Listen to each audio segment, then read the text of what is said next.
ऐसा होता है। कब होता है? जब बाराती भी दुल्हा जैसे होते हैं, तो फिर पता नहीं चलता कि दुल्हा कौन है।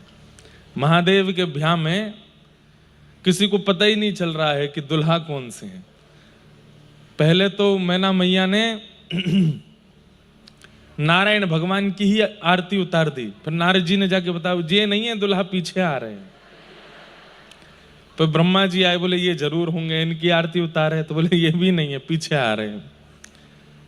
ऐरावत हाथी पर जब इंद्र बैठ करके आया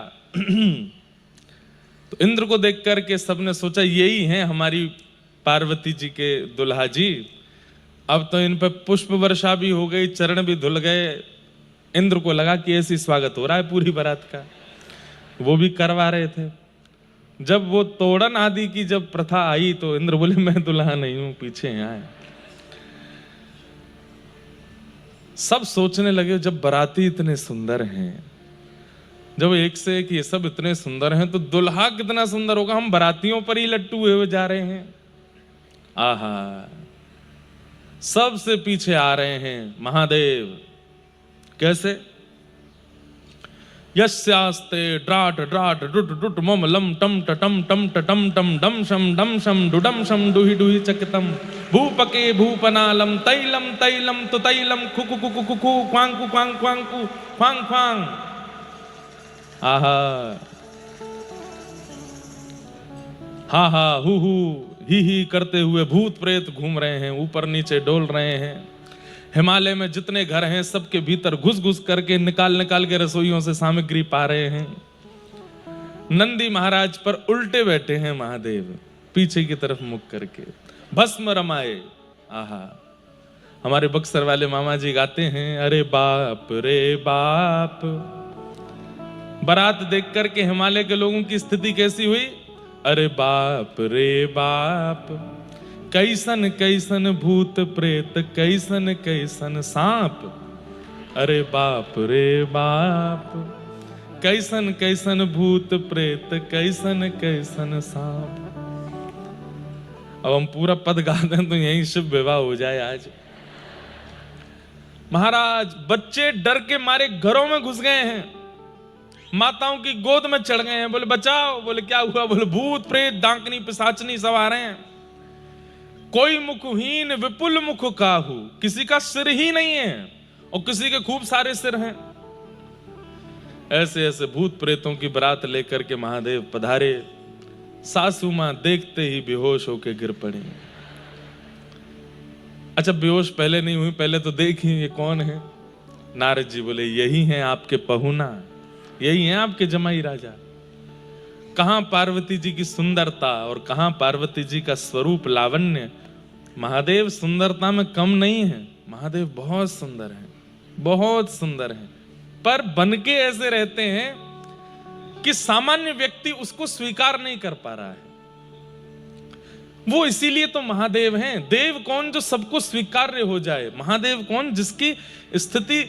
अच्छा, दो बातें होती, एक तो होती है कि हम स्वीकार नहीं कर पा रहे, एक होती है जो हम कर ही नहीं सकते वो कोई और कर जाए, तो ये चिंता का विषय हो जाता है। ये कैसे रह सकते हैं ऐसे?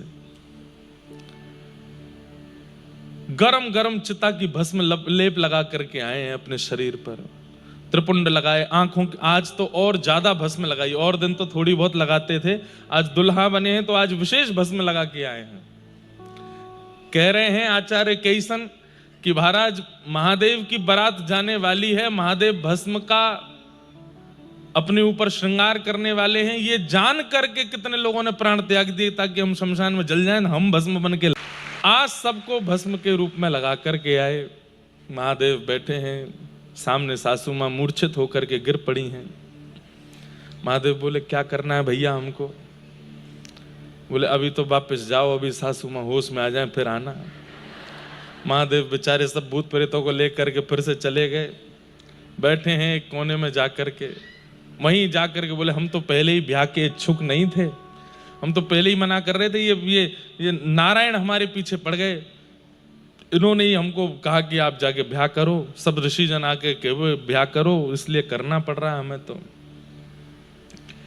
फिर नारद जी महाराज ने नैना मैया को समझाया। बोले बाह्य दृष्टि से देखोगे तो आपको भस्म दिखेगी, नाग दिखेंगे, बिच्छू दिखेंगे, बागंबर दिखेगा।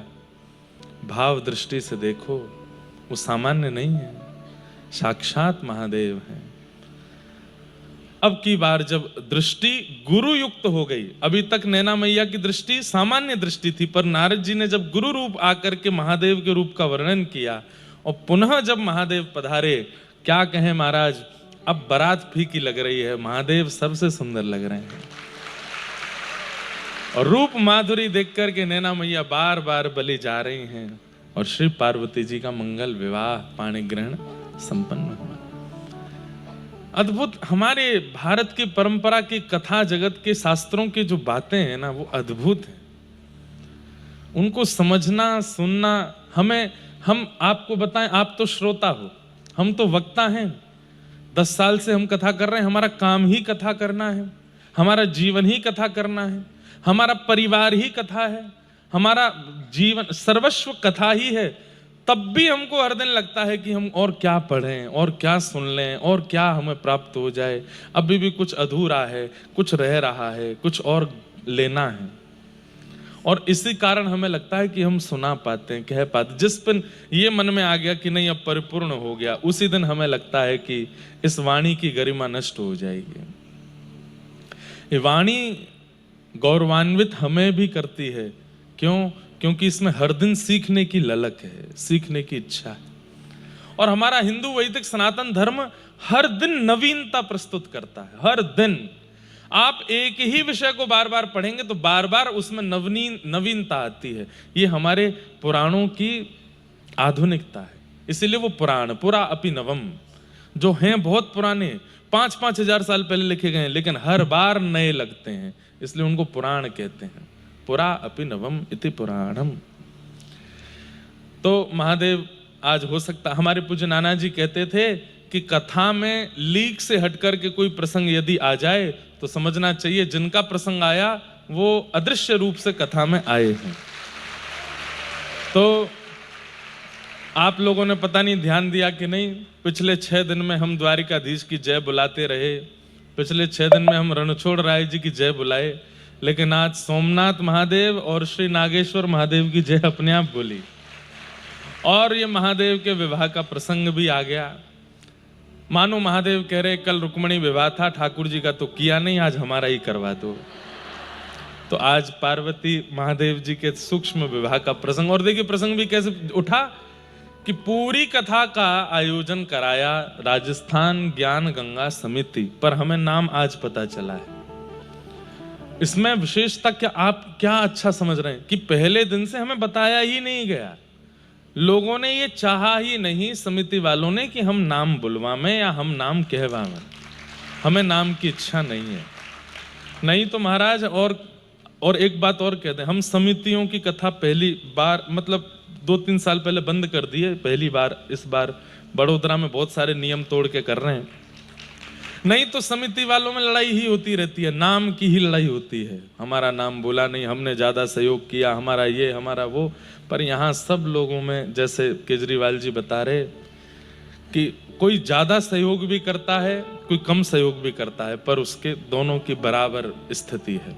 हमारे यहाँ कोई विशेष या कोई सामान्य नहीं है, सब एक हैं, और ये अच्छी बात है। कोई समिति में प्रेसिडेंट नहीं है, कोई ट्रेजर नहीं है, कोई सदस्य नहीं, सब एक रूप में हैं। हम कहें कि अगली बार कथा हो तो कहना कि ये सब राजस्थान ज्ञान गंगा समिति के ग्वाल बाल हैं। मधुमंगल श्रीदामा तन सुखा मन सुखा धन सुखा सुबल तोष, और जितनी माताएं हैं, ललिता हैं, विशाखा हैं, इंदुलेखा हैं, चंपक लता हैं, चारू लता हैं, सखियों में और सखाओं में जब ठाकुर जी भेद नहीं करते तो ऐसी समिति में भी आप भेद मत करो, सब समान ही रहो। बहुत अच्छा हमको लगा। बड़ोदरा के सब वैष्णवों को और समिति के सब सदस्यों को, मनोरथी परिवारों को, सबको जय श्री कृष्ण, जय सिया राम, जय श्रीमन नारायण, जय जय श्री राधे, जय द्वारिकाधीश, जय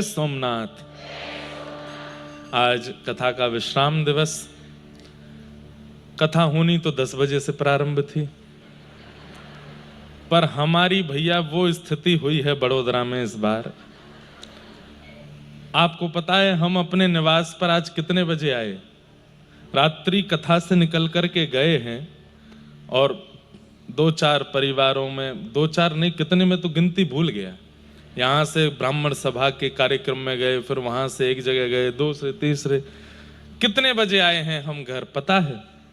7:15 बजे सुबह। हमें कोई आगे बोले महाराज जी 6 बजे से आके श्रोता बैठे, मैंने मुझसे पूछो, मैं 7 बजे अपने निवास पे आया हूं, 4 बजे आ गए हैं? 4 बजे आ गए हो? ठीक है भैया तुम जीते हमारे।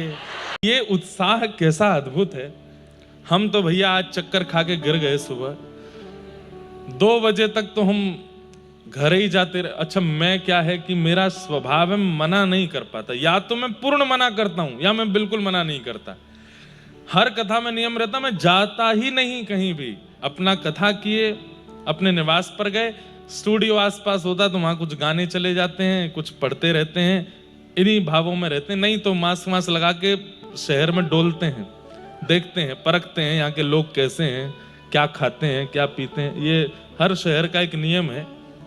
पर पिछली बंबई की कथा और एक ये बड़ोदरा की कथा, बंबई में भी मैं किसी से नहीं मिला, किसी से भी नहीं, केवल कथा और अपना बस। वहां तो स्टूडियो है ही है तो कुछ ना कुछ गायन चलता ही रहा। लेकिन बड़ोदरा में हम मना नहीं कर पाए पहले दिन। अब ने कहा एक को मना नहीं किया तो अब किसी को मना नहीं करेंगे। अब कोई कह दे महाराज जी हमारे घर आना, हमारे यहाँ आना है, अब तो मैं कह दूं हाँ हमारे पंडित जी इनसे बात कर लेना, देखते हैं आएंगे आएंगे आएंगे, ठीक है बनाते हैं। अब यही कहेंगे कि बनाते हैं। अब मैं गाड़ी में बैठूं, मैंने कि हो गए भाई 2 जगह, महाराज जी उनको भी बोल दिया है वहां जाना। अच्छा हमारे पंडित जी भी एक साथ नहीं बताते कि 10 लिस्ट बनी हुई है और वो सब पीछे गाड़ियां लेके चल रहे हैं कि अब हमारे यहाँ जाएंगे। 3-4 जगह होने के बाद मैंने अब तो हो गया होगा, बोले कि नहीं एक वहां और प्रतीक्षा कर रहे हैं। फिर पूरा बड़ोदरा पार करके हम वहां गए, कहीं और जा करके वहां हमने कि अब तो हो गया। बोले कि एक बालक को और आपने कह दिया था कि मैं आऊंगा 10 में, वो बेचारा सुबह से सजाए बैठा है। अच्छा ये भी हो रहा था, अभी जिनके घर गया उसके बाद जिनके यहाँ जाना था वो बगल में ही था, पर हमको पता नहीं थी तो हम पूरा बड़ोदरा पार करके वहां पहुंच के एक के यहाँ होके फिर वापस वहां आए। मैंने कि भैया हो गए काम। फिर हमारी एक बहन जी भी रहती हैं बड़ोदरा में, उनका भी भाव था, बोले भाई अब जा रहे हो एक बार हमारे यहाँ तो आओ। बेचारी 8 बजे से खीर बना के बैठी, 2 बजे पहुंचा उनके यहाँ रात्रि, फिर 2 बजे तक फिर उनके पास। वो तो बहन है, उनके यहाँ महाराज जी थोड़े ही हैं। हम जाते साष्टांग दंडवत, कान वान पकड़े भैया क्षमा। लेकिन क्या करें, ये अभी बड़ोदरा लास्ट है, अब हम कहीं आना जाना ज्यादा करेंगे नहीं, कथा करेंगे। आपको भी बहुत विलंब होता है, हमें भी, फिर शरीर ही है, इसको कितना ज्यादा हम कष्ट दे सकते हैं। भाव यही रखा कीजिए भैया कि वाणी हमें मिल जाए। शरीर क्या है, आपकी तरह है, इसमें कोई विशेषता नहीं। जैसे आपके सब शरीर दुर्गंध युक्त होते हैं, ये शरीर भी दुर्गंध युक्त है। सब शरीर मल युक्त होते हैं, ये शरीर भी मल युक्त है। बस क्योंकि कथा वाचन करते हैं इसलिए कुछ विशेषता नहीं है। केवल यहाँ बैठकर के जो हम वाणी दे रहे हैं, शब्द दे रहे हैं, भगवत कृपा से, गुरु कृपा से, संत कृपा से, वो घर ले जाइए, उसकी पधरामनी घर पर कीजिए, उसको अपने घर पर जाकर के विराजमान करो। हर दिन एक नया भाव लिख करके ले जाओ और उसको बढ़िया सजा करके रंगों से आधी आज कथा में ये भाव सुना और उसको सिर पर रख के उसकी पधरामनी करो, घर पर ले जा करके ठाकुर जी के मंदिर में पधरा दो। आज हमारे यहाँ ये सुंदर वाणी वांग्मय कृष्ण पधारे हैं, ये भाव होना चाहिए। अच्छा फिर हमारे साथ में एक नई दिक्कत अभी कुछ समय से लग गई है, बिना फोटो के पधरामनी होगी ही नहीं। फोटो तो खिंचवाना ही खिंचवाना है, एक एक आदमी को खिंचवाना है। अब हमारी स्थिति ऐसी हो गई कि हमारे फोटो ऐसे आते हैं जैसे महाराज जी सो रहे हैं, बीमार हैं बेचारे, इतने का 5-5 हजार फोटो खिंच जाते हैं दिन में। तो अब नहीं, इतना भाई शरीर का स्थिति नहीं है। अब सोचिए कितना देर सोए हैं आज, 2 घंटे सोए बस, उसके बाद उठ के वो कल की 3 घंटे की नींद आज 2 घंटे, ऐसे 7 दिन में किस्तों में मिला के हमारी 7 घंटे होते हैं, तब जाकर के निद्रा पूरी होती। लेकिन भैया श्रीमद् भागवत में दत्तात्रेय जी के प्रसंग में श्री दत्त भगवान जब 24 गुरुओं का वर्णन करते हैं यदु महाराज को, तो 24 गुरुओं के वर्णन के बाद अंत में दत्तात्रेय भगवान कहते हैं ये मेरे 24 गुरु हैं, पर मैं अब तुम्हें एक नए गुरु के बारे में और बताता हूं। बोले 25वां गुरु कौन है? देहो मम गुरु, ये देह मेरा 25वां गुरु है। क्यों? बोले कि इस पूरे संसार में मैं जितने गुरुओं को अपने जीवन में ला पा रहा हूं वो इस देह की ही कृपा है। इस देह की ही कृपा से मैं गिरिराज जी की परिक्रमा कर पाया, इस देह की ही कृपा से मैं बरसाना दर्शन कर पाया, इस देह की ही कृपा से मैं कथा में जाकर के सुन पाया। ये देह ना होता, इस देह के कान आंख नाक जीव हाथ ना होते, मैं कीर्तन करके भगवत दर्शन कैसे करता। इसलिए 25वां गुरु भगवत प्राप्ति कराने वाला ये मेरा देह है, इसको मैं प्रणाम करता हूं। इसलिए देह की रक्षा और उसका आराम भी बहुत जरूरी है। यहाँ सुबह से आकर के बैठे हैं भैया, आपको प्रणाम। हमने कल एक दक्षिणा मांगी थी बड़ोदरा के युवाओं से, आज पुनः कहेंगे। कथा विश्राम करते जा रहे हैं और हमारी बात को आप केवल शब्द मत समझिएगा, केवल वक्तव्य मत समझिएगा। हम बहुत सीरियसली आपसे दक्षिणा मांग रहे हैं। आप कहो तो हम झोली भी फैला लें आपके आगे। जितने भी युवा यहाँ बैठे हैं, हमारी आप सबसे प्रार्थना है, व्यभिचार दुर्विचार और व्यसन, इनका त्याग रूपी दक्षिणा आप हमको प्रदान कीजिए।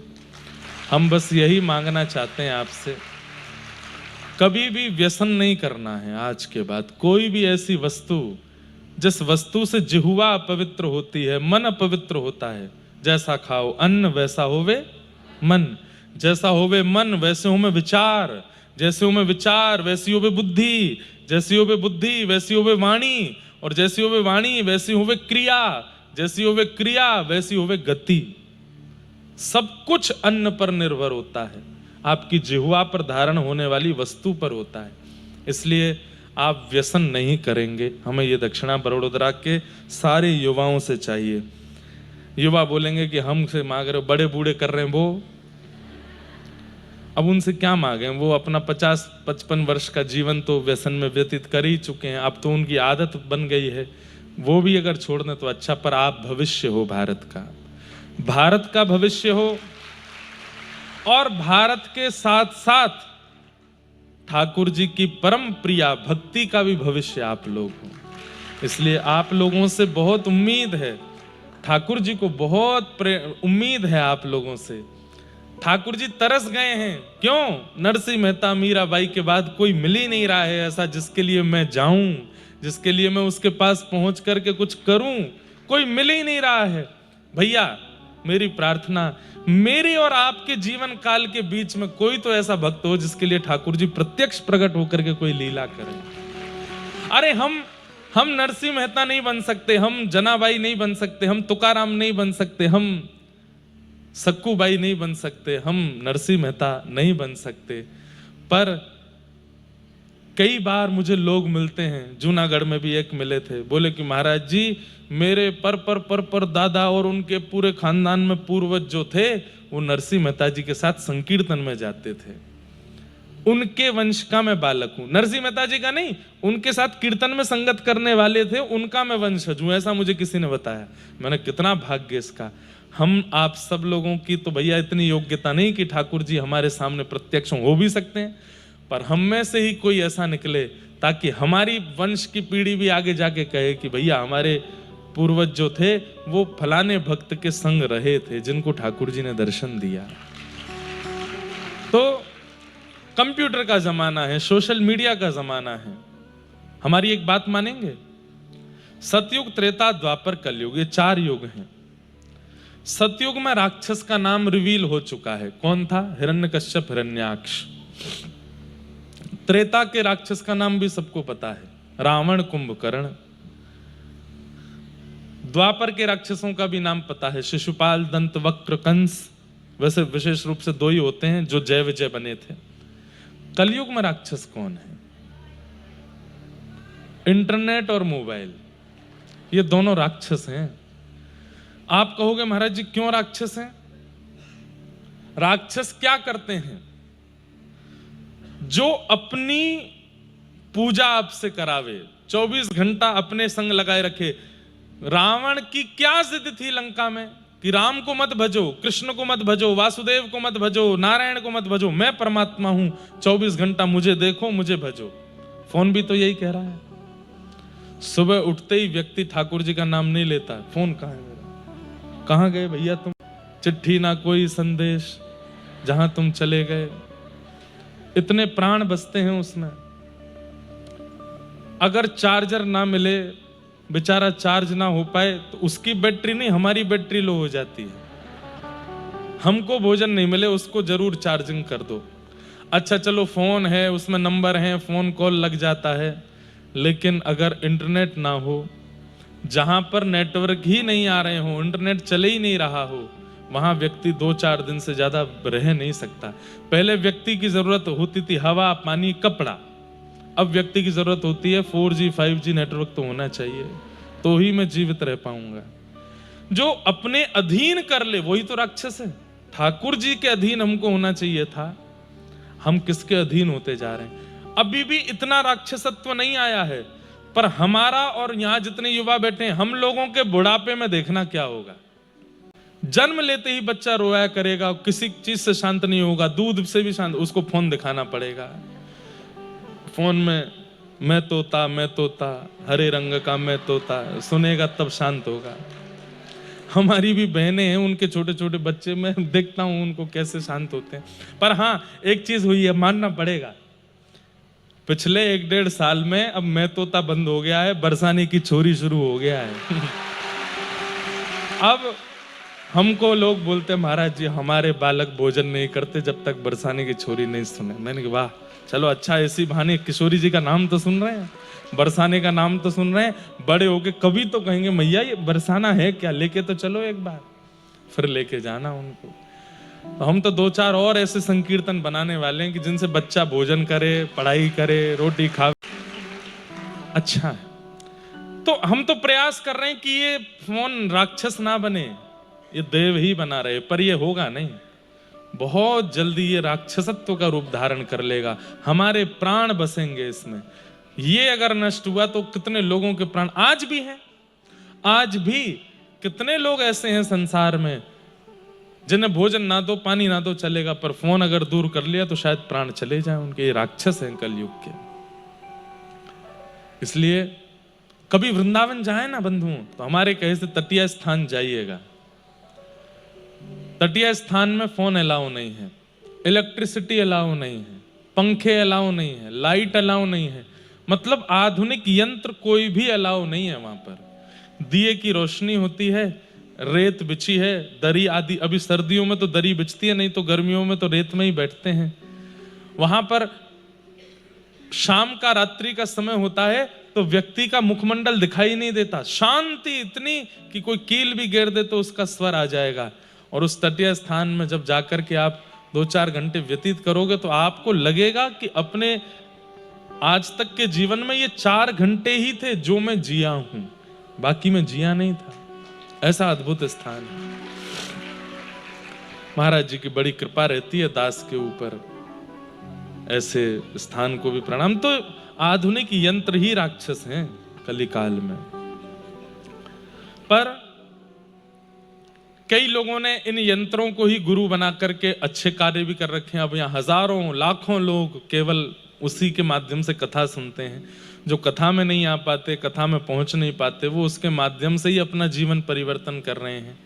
तो कहीं ना कहीं उसकी विशेषता भी है, पर उसके फायदा अभी भी 25% ही हो रहा है, बाकी का तो उसका दुरुपयोग ही किया जा रहा है। प्रयास कर रहे हैं कि उससे और सदुपयोग बने, और युवा जुड़े, और कथाओं का प्रचार हो, और ठाकुर जी के सत्संग का प्रचार हो, ऐसी भावना है। कल हम आप सब लोग रास का प्रसंग सुन रहे थे, और रास में देवादिदेव महादेव आदि सब पधारे और ठाकुर जी ने रास बिहार किया। बंधुओं, आचार्य चरणों की माने तो 6 महीने तक रास चलता रहा, 6 माह तक। और वो 6 महीने भी हमारे आप वाले नहीं, ब्रह्मा जी के 6 महीने। ब्रह्मा जी का 6 महीना कितना बड़ा होता है, सुनिएगा। सतयुग त्रेता द्वापर कलयुग, सतयुग त्रेता द्वापर कलयुग, सतयुग त्रेता द्वापर कलयुग जब 71 टाइम्स बीत जाता है, तब एक मनवंतर ब्रह्मा जी का एक दिन। सतयुग त्रेता द्वापर कलयुग 71 टाइम्स जब बीत जाता है, अभी एक चल रहा है कलयुग, ये 71 टाइम्स आ जाएगा, तब ब्रह्मा जी का एक दिन होगा, एक मनवंतर पूरा होगा। ऐसे ब्रह्मा जी भी 100 वर्ष की आयु तक जीते हैं। उन ब्रह्मा जी के 6 महीने तक ठाकुर जी रास करते रहे। सोचो, हमारी सोच से परे है।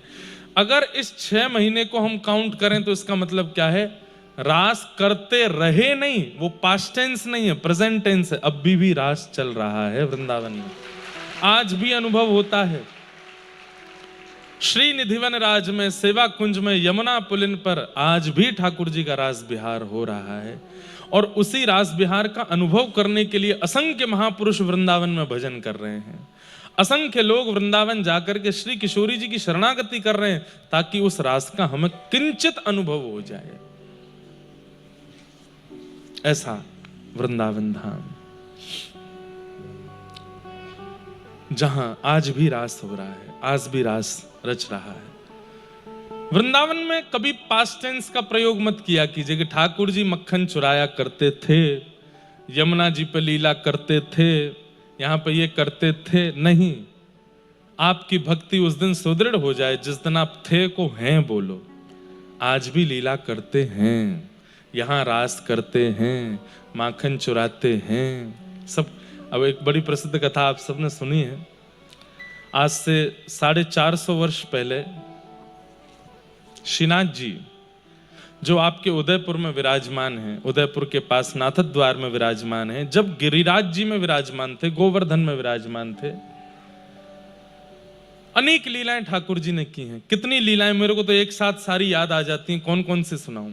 गोविंद स्वामी जी के साथ में, गोविंद दास के साथ में छुपम छुपाई खेलते थे ठाकुर जी। गोविंद दास के साथ में छुपन छुपाई खेलते थे।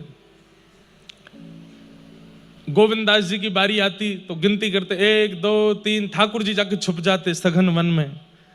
पर गोविंद दास जी तो भक्त हैं ना, इतने चतुर, ठाकुर जी के श्री अंग जहां जहां स्पर्श होता वहीं वहीं सुगंधी हो जाती, तो सूंघ सूंघ करके पेड़ों को पहुंच गए। तभी देखा पीतांबरी लटकी हुई है ठाकुर जी की, ठाकुर जी को कर दिया, ठाकुर जी पकड़े गए। अच्छा, एक लीला और मैंने पढ़ी थी, किशोरी जी और ठाकुर जी छुपन छुपाई खेलते हैं। आजकल के बच्चे नहीं खेलते ये सब खेल। हमारे युवा भाई बहन कभी कभी ये सब खेल खेला करो। और जैसे युवा सब लोग मिलकर के रविवार के दिन कोई प्रांगण में जाके कीर्तन करो, कीर्तन करके अपने सेवा के ठाकुर जी को वहां लेकर के जाओ, उनको बढ़िया मधुर विराजमान वृक्ष के नीचे करो, उनके सामने सखाओं की मंडली बना लो, फिर ठाकुर जी को ऐसे मानो कि ये हमारे साथ बैठे हैं, और फिर आप लोग क्रीड़ा करो। पर वो खेल होने चाहिए वही वाले ठाकुर जी वाले। उसमें एक खेल आप करो, एक के आंख पे पट्टी बांध दो, पट्टी बांध करके एक दायरा बना दो, और उसके कहो भाई अब तू पकड़ के दिखा, हमको छू के दिखा। कितना आनंद आता है उस खेल में। एक बार किशोरी जी के साथ ठाकुर जी छुपन छुपाई खेल रहे थे, ध्यान से सुनना। तो ठाकुर जी की बारी आई तो ठाकुर जी गिनती गिनने लगे, सब सखियां छुप गईं जा जा करके जहां भी छुपना था। इतने में ही ललिता जी गईं ठाकुर जी के पास, बोले सुनो, बोले हाँ, हमारी किशोरी जी इतनी भोली हैं, सबसे पहले वही मिल जाएंगी आपको, तो देख करके भी अनदेखा कर देना।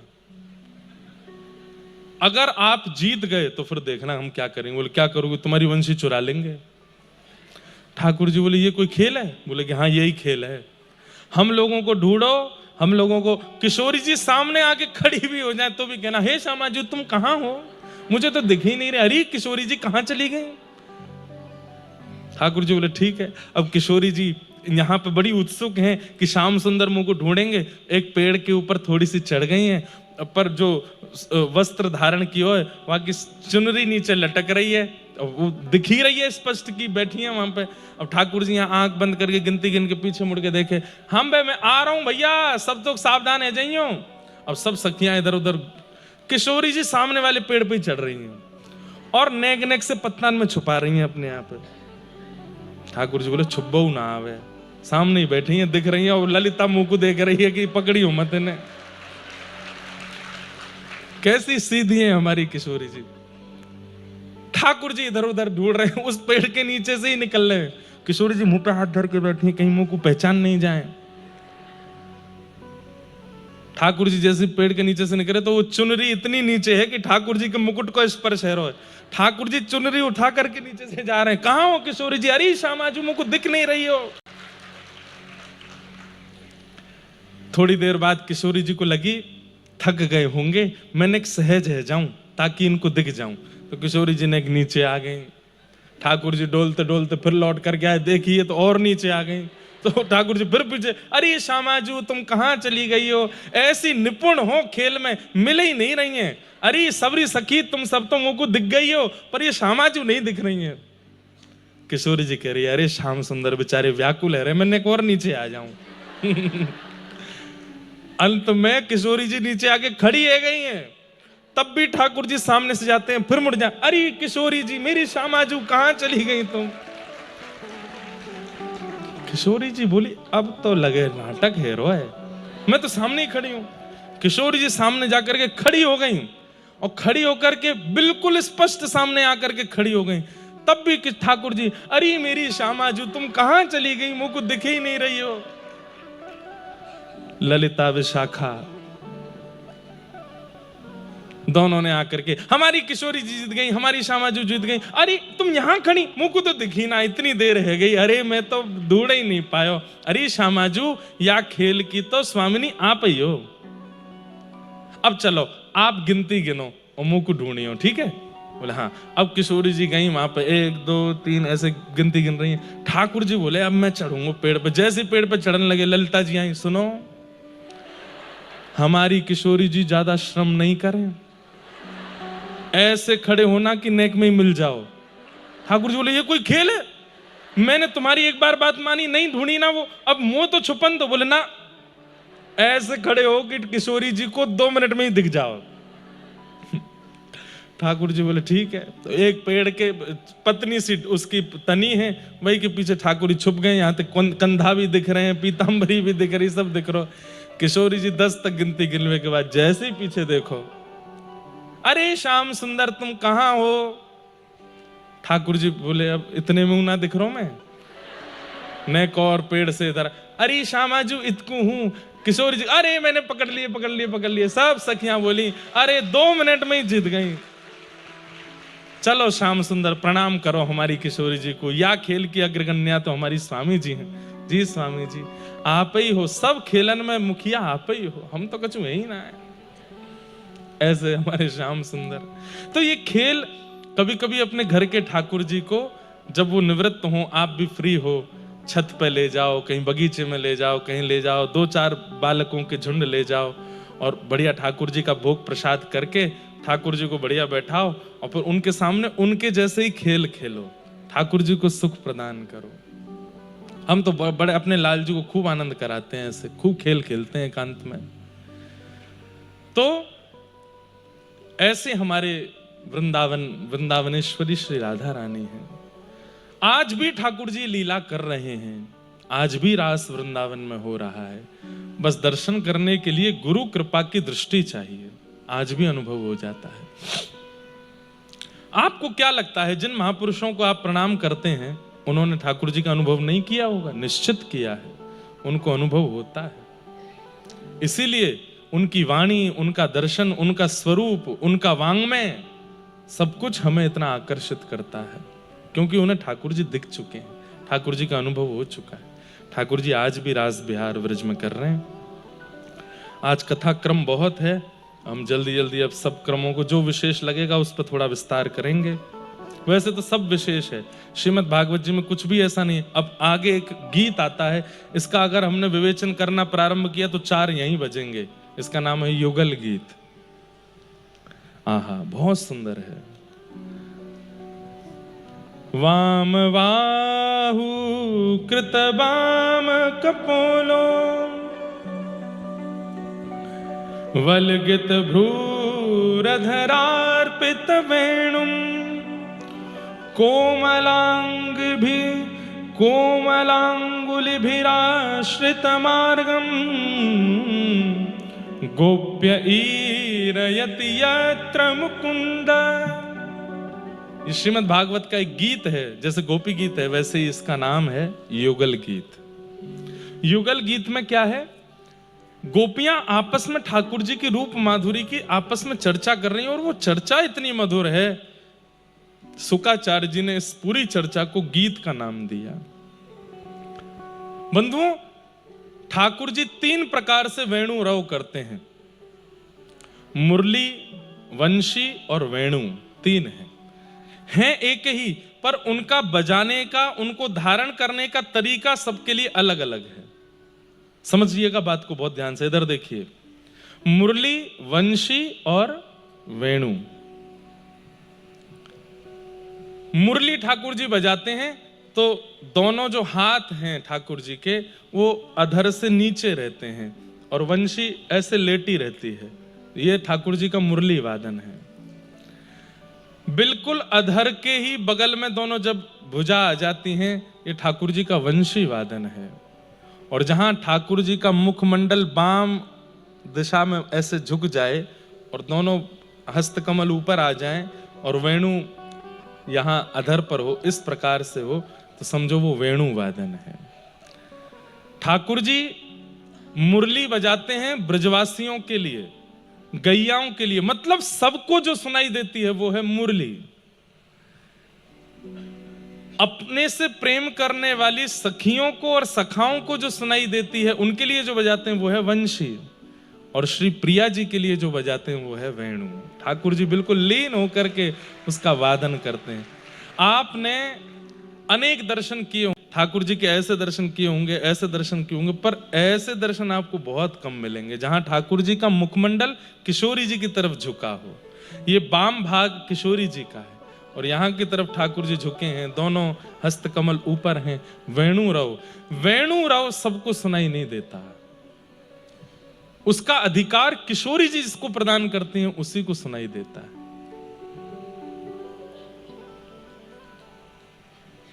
किशोरी जी को रिझाने के लिए, उनको प्रसन्न करने के लिए ठाकुर जी वेणु बजाते हैं।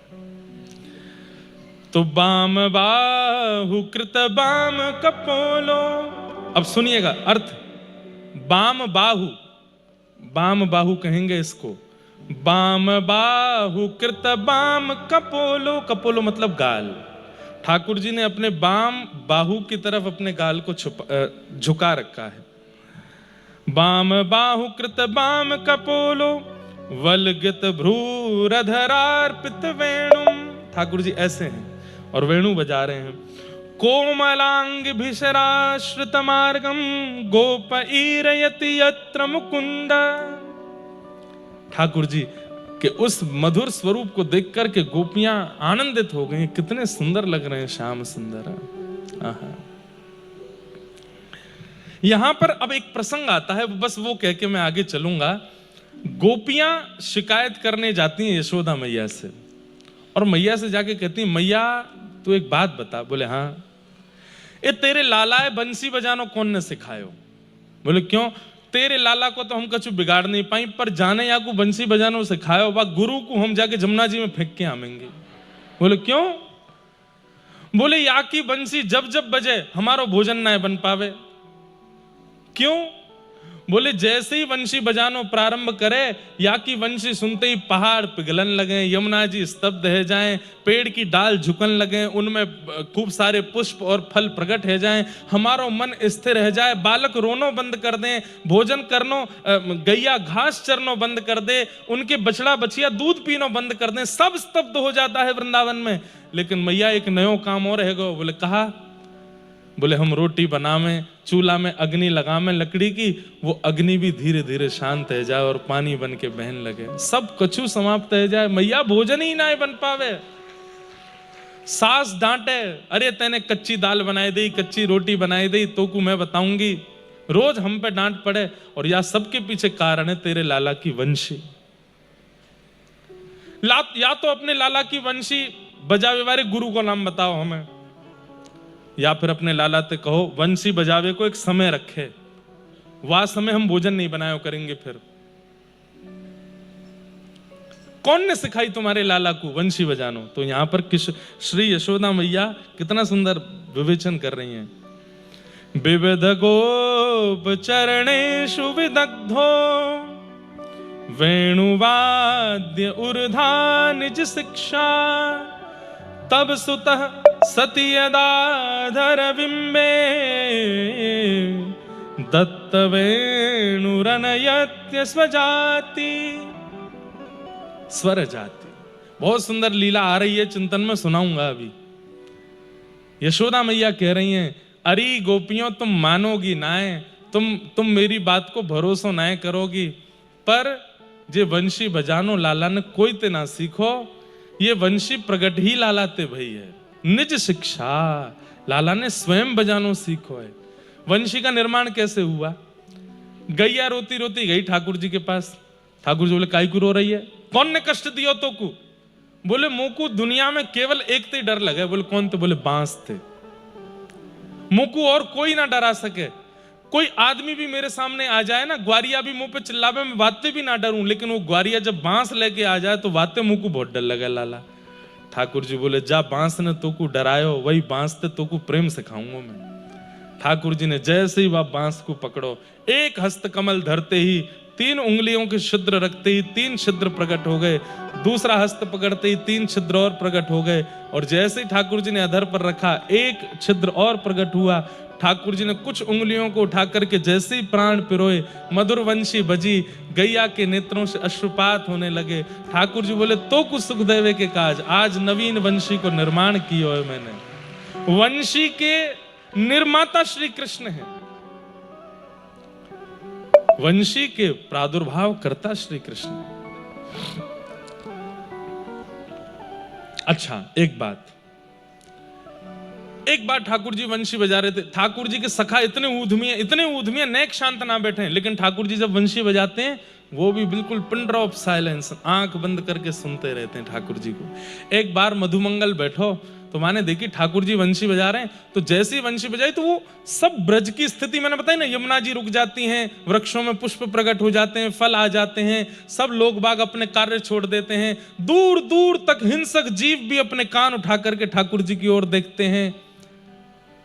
आज मधुमंगल सबको देखते देखते वहां की दृष्टि गई ऊपर, और जैसे ही वहां ने ऊपर देखी तो कहा देखो आकाश मार्ग में बादल की ओट लिए मतलब पीछे छिप करके ब्रह्मा जी, शंकर जी, नारद जी, सरस्वती जी और सब 33 कोटि देवता आकाश में खड़े होकर के कान लगा करके ठाकुर जी की वंशी सुन रहे हैं।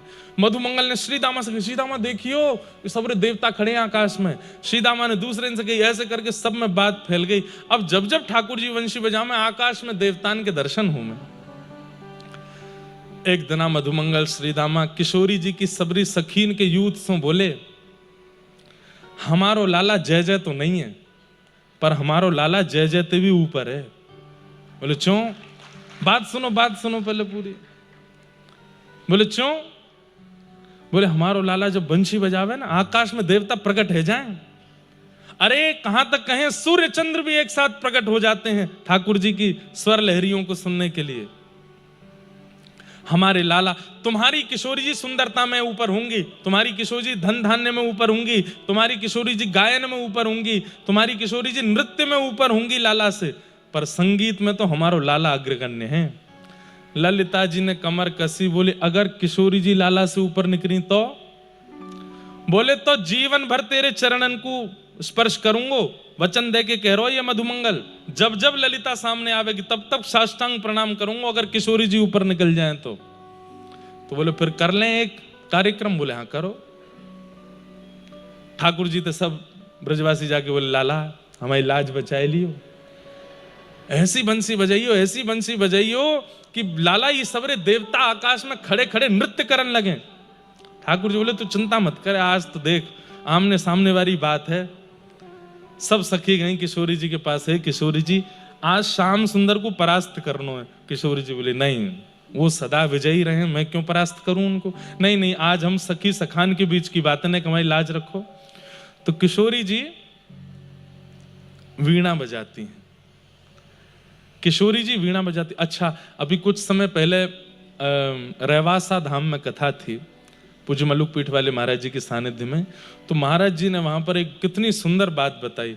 बोले इंद्रेश जी, त्रेता में श्री जानकी जी वंशी बजाती हैं और राम जी वीणा बजाते हैं। तो वहां जानकी जी की वंशी सुनकर के राम जी मोहित हो गए और राम जी की वीणा सुनकर के जानकी जी मोहित हो गई। तो राम जी ने कहा देखो, शिक्षा प्रदान करने के 3 तरीके होते हैं। शिक्षा लेने और प्रदान करने के 3 तरीके होते हैं। पहला, गुरु जी की सेवा करो और उनसे शिक्षा ग्रहण करो। दूसरा, गुरु जी को दक्षिणा दो और उनसे शिक्षा ग्रहण करो। तीसरा, तुमको जो आता है वो तुम गुरु जी को सिखाओ, गुरु जी को जो आता है वो तुम सीख लो। तो हे जानकी जी, आप मोकू वंशी बजानो सिखाओ, मैं आपको वीणा बजानो सिखाऊंगा। तो त्रेता में राम जी किशोरी जी को, जानकी जी को वीणा बजाना सिखाते हैं और शाम को किशोरी जी राम जी को वंशी बजाना सिखाती हैं। इसी का परिणाम द्वापर में किशोरी जी की सिखाई हुई वंशी ठाकुर जी बजाते हैं और ठाकुर जी की सिखाई हुई वीणा श्री राधा रानी बजा रही है। ये सब कितने मूल्य रहस्य हैं, संत जनों से प्राप्त होते। किशोरी जी वीणा लेकर के आई हैं, ठाकुर जी सामने बैठे हैं। किशोरी जी और ठाकुर जी के अंदर तो प्रतिस्पर्धा नहीं है, लेकिन सखा और सखीन को जितावे हरावे की बात है। ललिता जी बोली पहले ठाकुर जी कछु सुना दें। मधुमंगल सीधा बोले हैं हमारे लाला ने बंसी बजा दी तो फिर वाके बाद कछु बचेगा ही ना। हमारे लाला ने बंसी बजा दी तो फिर तुम कहीं तक दूर तक टिके ही नहीं पाओगे। बोले हम देख लेंगे कितने टिकेंगे, तुम बजाओ तो सही। ठाकुर जी ने अपने अधर पर वेणु धारण करी और महाराज यहां से प्रारंभ करते करते करते जैसे ही ठाकुर जी ने अपना मुखमंडल झुकाया और जब तेर सुनाई है, आहा, वृंदावन में आधा आकाश काला है और वहां चंद्रमा है, आधे आकाश में दिन है, वहां सूर्य है। आधे आकाश में रात्रि की निशा में जागृत होने वाले देवता खड़े हैं और आधे आकाश में जागृत अवस्था में खड़े होने वाले देवता खड़े हैं। यमुना जी स्तब्ध हो गई है, पवन बह रही है और हवा में भी चंदन की सुगंधी आ रही है। अद्भुत है, उस दृश्य का वर्णन नहीं कर सकते। ठाकुर जी की ऐसी वेणु सुन करके ललिता विशाखा भी झूमन लगी। मधुमंगल वो देख सीधामा है गई मोहित, मोहिनी चलाई दी हमारे लाला ने, अब तो हमारे लाला की जीत निश्चित है। किशोरी जी नेत्र बंद करके थोड़े थोड़े अश्रुबिंद आ रहे हैं, सुन रही हैं ठाकुर जी की वेणु को। कोई निश्चय, इसमें कोई संशय नहीं, ठाकुर जी की वेणु अद्भुत है। थोड़ी देर बाद जब ठाकुर जी ने वेणु रव विश्राम किया तो सब पूछने लगे क्यों विश्राम कर दिया, और बजाओ। पर ठाकुर जी तुरंत कहते हैं बैठ जाओ। किशोरी जी वेणु बजाएंगी, अरे नहीं वो कहा बजाएंगी, वीणा। किशोरी जी बंसी बजा रहे, बैठ जाओ बहन बैठ जाओ। सब ने प्रार्थना करी, हे श्यामाजू अब आप बजाओ। किशोरी जी ने जैसे ही वीणा धारण की है और वीणा धारण करके अपनी कोमल उंगलियों से उसके तारों को आच्छादित किया है और जैसे ही दूसरे हस्त कमल से एक झंकार मारी है, एक झंकार में ही पूरा ब्रह्मांड झंकृत हो गया। ठाकुर जी की वेणु रव से तो आकाश में देवता प्रकट हुए थे, लेकिन किशोरी जी के एक झंकार से ब्रह्मांड का भेदन हो गया। सारे देवता पृथ्वी पर आकर के गिरे, सन्मुख प्रकट हो गए। ब्रह्मादि देवता सब हाथ जोड़ करके किशोरी जी के चरणों में वंदन करने लगे। ठाकुर जी नृत्य कर रहे हैं, विजय हो जय जय हो, हमारी श्री जी की विजय हो। और जो विजय माला थी जिसके गले में पहना थी, ठाकुर जी ने बिना श्रीदामा मधुमंगल से सीधे लेके गए, किशोरी जी गले में पहनाई दी। बोले आपकी विजय हो श्री जी, आपकी जय हो। हमारी किशोरी जी जीत गए। ऐसे हमारे व्रज की लीलाओं में ठाकुर जी अनुग्रह कराते हैं। ये प्रिया प्रियतम की मधुर बड़ी बड़ी लीलाएं हैं, सुंदर सुंदर लीलाएं हैं, जिन लीलाओं को सुनकर के कह कर के संत जन ऋषि जन आनंदित होते हैं, निमग्न होते हैं भाव में। आहा। वीणा लेके गावे किशोरी राधे। हमारी किशोरी जी वीणा बजाती हैं। सरस माधुरी जी का बहुत सुंदर पद है, सब लोग नेत्र बंद करके अनुभव करो। वीणा लेके गावे किशोरी राधे,